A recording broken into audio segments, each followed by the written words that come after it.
everyone, my name is Garcia and I'm a New England-based photographer, and today I'm going to teach you 3 tips to improve your photography. Make sure you watch this all the way through to get all those tips, and like and subscribe if you like them.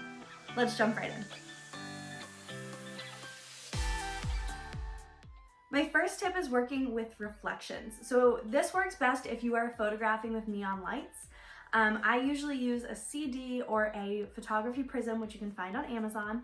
And when you have your camera up to your face, you would use the CD and you'd kind of play with it until you get the reflection that you want. Using a CD or a prism to create reflections obviously works best with neon lights or arcade lights, and it works best in a dark environment. I do also find that this works best with a prime lens because they tend to be a little bit lighter and you will be holding the CD or prism with your other hand. I do have a video on photographing with neon lights if you want more information on that.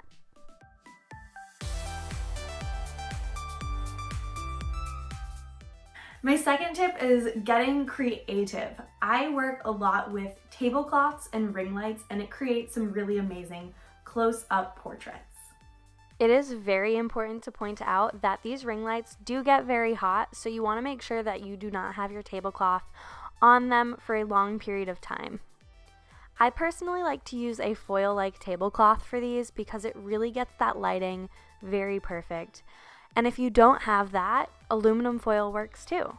Absolutely feel free to get creative, do different colors of tablecloth, and just have fun because that's what photography is really all about.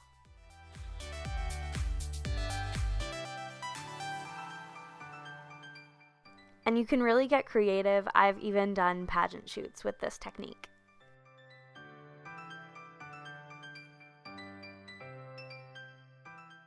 My third tip is to get some small creative backdrops. I currently have a beautiful piece of a flower wall that works really well, and it really doesn't need to be very big.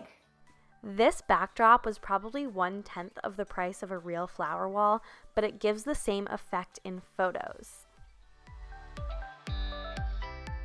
And small backdrops like this are not only much easier to store, but much easier to bring around to different locations and get amazing photos with. And not only do I use it as a backdrop, but I also use it as a floor panel and let people lay on it. I hope you guys liked these tips. If you did, please give me that big thumbs up and maybe subscribe.